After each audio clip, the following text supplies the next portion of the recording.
Hey, it's Karyn Bryant for MMA Heat. I'm talking via Skype with Quinton Rampage Jackson, who's taking on Glover Teixeira at Saturday's UFC on Fox show. And Quinton, I know you don't really care for the cold too much. How you doing in Chicago? Man, I'm hating the cold. Man, that hawk is strong, bad. Well, I always wonder when they book these January shows in Chicago, who's thinking about that? I don't know who's thinking, I don't know how they're thinking, but these type of, man, this time of year, we should be in Chicago. I'm sorry, we shouldn't be in Chicago. We should, like California, Vegas, somewhere like where it's warm. Right. Goodness. I'm curious, we talked today on UFC Tonight, and I know you were talking about how, motivated and how you're closest to 100% and you've been in a long time. If you can just kind of elaborate on that a little, like how bad were the injuries before you fought Ryan? Uh, the injuries are bad. Like, I would listen to my doctor, it's my move. My doctor told me if I didn't fight, then I might not have needed to get surgery. It was a tier 2 tear. So I probably needed surgery anyway. I probably would heal up if I didn't rip it anymore. It was pretty bad. I couldn't really train, and that's why I couldn't really make weight. And, I had a few problems and stuff like that. But I fought injured before, and I won some. So I took that risk sometimes, but I won't do it again. That's why I pulled out of my last fight back in October. Yeah. I was injured a little bit. Normally I would have fought anyway, but I can't take that risk anymore. Right. Right. Well, no, and you shouldn't risk that. So now that you and Glover are finally, getting together, I know we've talked about the disrespect angle and this and that, but I saw him the other day, and I think he does want to stand up and fight. I mean, I think he knows that's the kind of fight that will be exciting for the fans.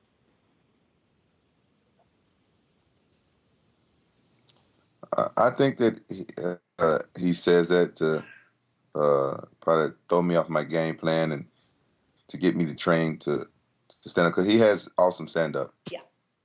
And so I think a lot of fighters say that they're going to stand up. So for me, I'm just being prepared for everything. So I don't care what Glover thinks he's going to do. It's all about what I'm going to do to Glover. But I prepare for everything. If he tries to take me down, I'm going to punish him. If he tries to stand up with me, I'm going to punish him. It don't matter. I don't care where the fight goes. Yeah. Now, the fact that you've talked about this maybe being your last fight in the Octagon, does that make you feel like you want to, I don't know, end it in a certain way or go out in a certain way? Well, yeah, I want my last fight in the UFC to be, a great victory. Yeah, exactly. Yeah.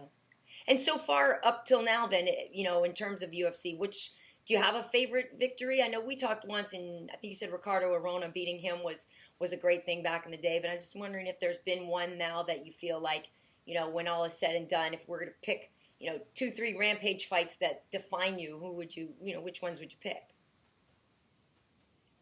Well, I would really, I like to pick the Vanderlei Silva fight in the UFC. I was really proud of myself because I really wanted to knock him out really bad, because like I just knew I could, and Vanderlei is kind of he's kind of like a bully sometimes. So I just wanted to knock him out. So I'm really proud of myself of them. Plus, he gave me 2 of my worst ass whoopings ever in MMA. So. And I'm curious about your time in England. I know you said you went over there because, you didn't want your trainers to miss Christmas and everything. But have you been a good boy over there? You stayed focused? I stayed very focused over there. Like Glover said, he wanted like the Rampage to show up, the one who's trained hard, like the real Rampage, the one that's in shape and stuff like that. So I gave him exactly what he asked for. So I trained really hard, and there's no nonsense, and my cardio is great, and I just feel really good. I feel really confident about this fight, and I'm just gonna go out there and give it my 100%. I'm gonna give it my all, and be proud of myself no matter what the outcome is. Yeah. And now, if you do move on from the UFC, I'm sure, I don't know if you find it interesting, the rumors that swirl around that say that you're talking to Bellator or this or that, and that, if not, you'll go to boxing and, make a ton of money. Do you have any any way that you're leaning right now? Well, I'm not allowed to negotiate with in the organization as far as I know. Uh, but you know what I'm saying, from what my manager told me, there's been a lot of people who have showed some interest, but I haven't been talking to anybody. Yeah. Well, I do wonder though. Some of the places, I mean, not for nothing, but I don't know. Can they afford you? Um, I'm sure they could afford me. There's a lot of people out there making money. I'm sure boxing can afford me if they structure the right deal. Yeah. And it's, so I'm I don't know. I find out probably on Monday. Hopefully, if everything go according to plan, if Monday, if people want to start like, if my manager want to start like talking to people and get down to some negotiation, because after this fight, I want to get back in there and fight again within like maybe like 3 or 4 months. Well, I want, unless I get a movie or something, I want to keep fighting. Because I don't have much time left, with age, right? So I want to go ahead and knock a few fights out the way, and get as many fights as I possibly can. Well, 50 Cent's a fight promoter now. He's promoting boxing. You can Is talk he? to 50. Yeah, I don't know. Me and 50 haven't been cool since I did the 18 movie. He kind of wanted that role as well. I did that movie Fire with him, and Yeah. first time I met 50, he was pretty cool. But that time I met 50, you know what I'm saying, he was real nonchalant, which is cool with me. Yeah. Y'all know how I am, Yeah. so Yeah. I can feel people's energy. You know what I'm Right. saying. I don't be telling everybody that, but I guess it's out there now because I'm doing an interview with you. So now, but especially when you're a black man from the South, Yeah. you know what I'm saying. You can tell. You can look. You go to the wrong place. You can feel the energy in the room. You be like, oh, maybe I'm in the wrong place. Right. Looking around like that, so I can feel people's energy. So I can Yeah. tell. I can tell a lot of times when I'm wanting and when I'm not wanting. Yeah. That's the main reason why I'm bouncing out the UFC, because when I go there, the energy just ain't right. Right. And there's really nothing they could do to change it now, and I mean, and correct it.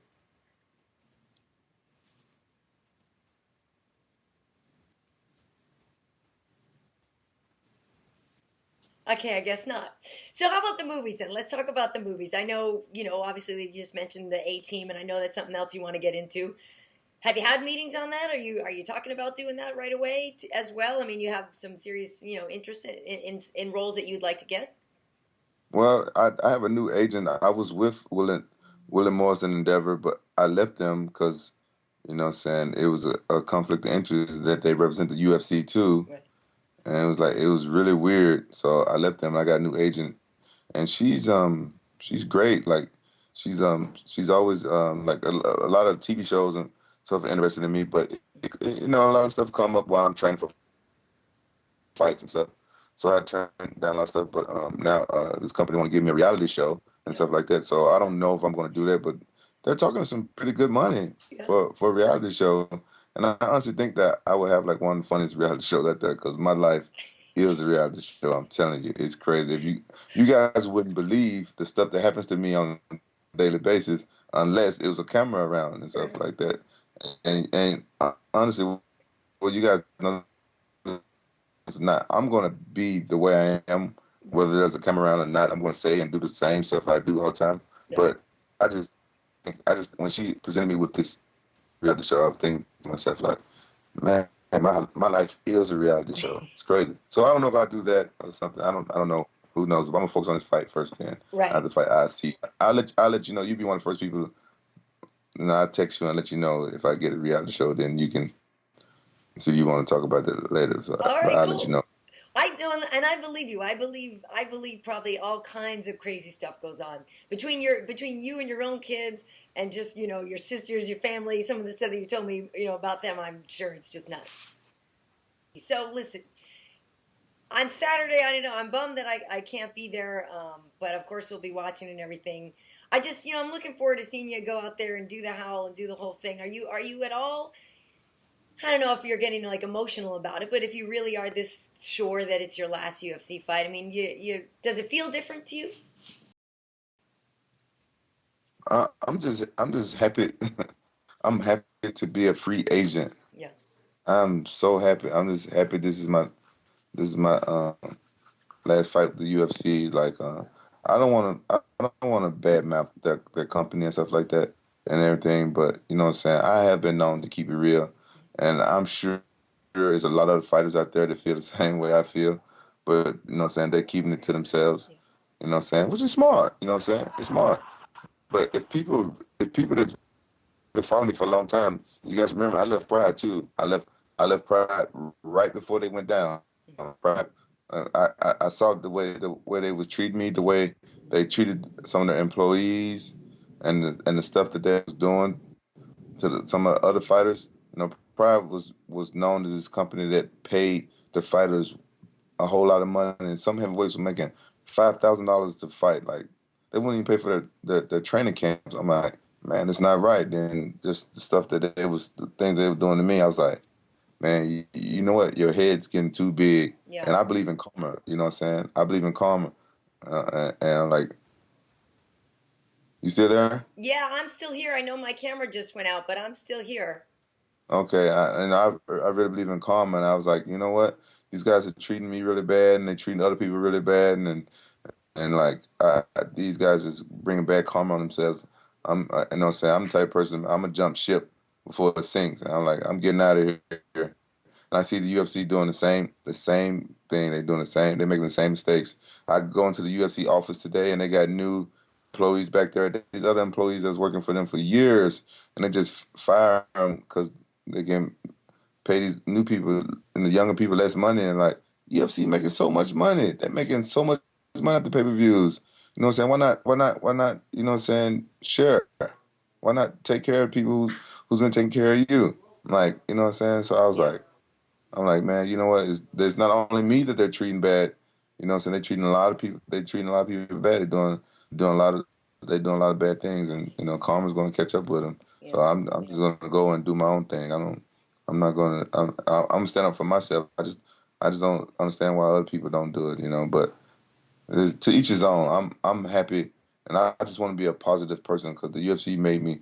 It just made me so negative in the past, and now I know this is my last fight. I just been so positive, and so many better things been happening to me. Now me being positive now, I'm attracting like more positive things to me. Like my life is much happier, and I got Reebok behind me, even though UFC is hating on Reebok a little bit. You know what I'm saying? Reebok is bigger than the UFC, so Reebok don't even care. You know what I'm saying? They still Yeah. down with me, and I'm just enjoying my life, and I'm sure I'm gonna have a nice career after I leave the UFC. Just for me, just being positive. Nice. Well, good. And I've noticed it on Twitter and your posts and Facebook and all that. So, I wish you the best. You know that. And I look forward when you come back to OC. We've missed you. We need to, hang out and go down to your gym and work out with you down there and stuff and get the kids together, do all that. Yeah, you know, you and your husband, man, you guys always invited whenever, you know what I'm saying? Just let me know. When I get back, I'm gonna take a week off and enjoy myself for a week Yeah. with my kids and stuff like that. Then I'll be back in the gym training. So if you guys want to come back down and train and stuff like that, you guys are more than welcome. Just hit me up. All right, cool. Well, thank you. And, it's always a pleasure. And I just wish you the best. It's going to be sad seeing you go. But like you said, you're moving on to some other stuff. So that's all good. And like, you know what? It's more important to me to be a positive person and be happy and then to, yeah, I make pretty good money with the UFC and stuff like that. But you know what I'm saying, I make less money than I used to. You know what I'm saying? Yeah. I get told the pay-per-view not what they were when I know they are better than what I'm getting told. And so like that, instead of me getting upset with them and feel like I'm being cheated and being all negative and ruining my energy and making my energy bad and people around me, I'm in a bad mood because I feel like I'm getting cheated and stuff like that. I'm just going to leave the whole situation and just be a positive. I'd be happier making less money honestly with other people, you know what I'm saying? Yeah. Than making more money and feel like I've been cheated out of other money. You know what I'm saying? It's just better for my head. So I understand what you're saying. Like it's gonna be sad because you know what I'm saying the UFC is the biggest show in town, stuff like that. But I feel like if I go to another place, another organization and stuff like that, I feel like, you know what I'm saying, maybe, you know what I'm saying, if they treat me right, if they paying pretty good money, maybe we can build a show that can compete with the UFC, and that'd be good for the sport because it's not good for one show to have the monopoly. Let's give them the power to treat fighters like crap and say, okay, where you gonna go? You know what I'm saying? So if Coke wouldn't be as good if there was no Pepsi. Right. I hear you. I hear you. All right. Well, I know you have to get to the gym one more time tonight and get a sweat on and everything. So thanks for taking the time, and we'll see you soon, Quentin. Thanks. All right, good night. Bye. Bye byes.